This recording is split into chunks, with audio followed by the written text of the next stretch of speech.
అమ్మ ఉన్నంతవరకు ఆకలి విలువ తెలియదు. నాన్న ఉన్నంతవరకు మనకు జీవితంలో బాధ్యత తెలియదు. ఆ ఇద్దరు లేని రోజున మన జీవితాన్ని ఎవరు పట్టించుకోరు. జీవితంలో అమ్మ నాన్న చాలా ముఖ్యం. ఆ అమ్మ నాకేమ ఇచ్చిందని అసలు అమ్మని ఎందుకు గౌరవించాలి, అమ్మని ఎందుకు పూజించాలి, అమ్మని ఎందుకు ప్రేమించాలి అనుకునే నీచ మానవులు ఇంకా ఈ సమాజంలో ఉన్నారు. కన్న తల్లిని ద్వేషించే మూర్ఖ మానవుడికి నేను చెప్పేది ఒక్కటే, మిత్రులారా, అమ్మ తన రక్తంలో మనకు రక్తాన్ని ఇచ్చింది. తన బలంలో మనకు బలాన్ని ఇచ్చింది. తన ఆహారంలో మనకు ఆహారాన్ని ఇచ్చింది. మనల్ని 9 నెలలు మోసింది. తన ప్రాణాన్ని పణంగా పెట్టి మనకు జన్మని ఇచ్చింది.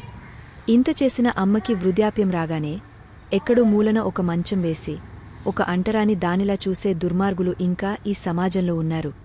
అమ్మ తన పాలతో మన కడుపు నింపింది. మనం నవ్వితే నవ్వింది, మనం ఏడిస్తే ఏడ్చింది. మన సుఖ దున్హకములను అనుక్షణం పంచుకుంటుంది. అమ్మ మన మలమూత్రాలు కూడా ఎత్తింది. మన జీవితానికి తొలి గురువైంది. మన పాలిట దైవమైంది అమ్మ. తన కడుపులో మనమున్నామని తెలిసిన క్షణం నుండి తను కాటికి పోయే చివరి క్షణం వరకు మన గురించి ఆలోచించి తపన పడేదే అమ్మ. అలాంటి అమ్మకు నగలు నాణాలు ఇవ్వకపోయినా పర్వాలేదు, కాని తన పెంపకాన్ని ప్రశ్నించే పరిస్థితిని, అవకాశాన్ని ఎవరికీ కల్పించకండి. అమ్మ ఒడి మనకు బడి, అమ్మ ఒడి మనకు గుడిలాంటిది. అమ్మే మనకు ఆది గురువు, అమ్మే ఆది దేవత, అమ్మే మనకు విద్యాదాత, అమ్మే మనకు భవిష్యత్తు. ఈ ప్రపంచంలో దేనితో కూడా సరిపోల్చలేనిది, సరితుగలేనిది, వెలకట్టలేనిది ఏదైనా ఉన్నది అంటే అది అమ్మ.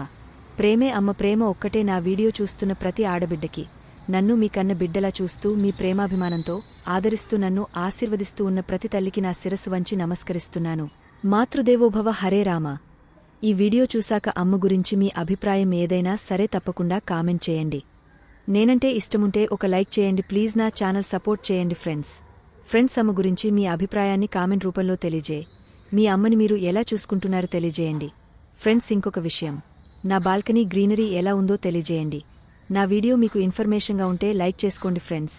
ఇలాంటి మంచి వీడియోస్ నేను అప్లోడ్ చేస్తాను ఫ్రెండ్స్. నా ఛానల్ సపోర్ట్ చేయండి ప్లీజ్.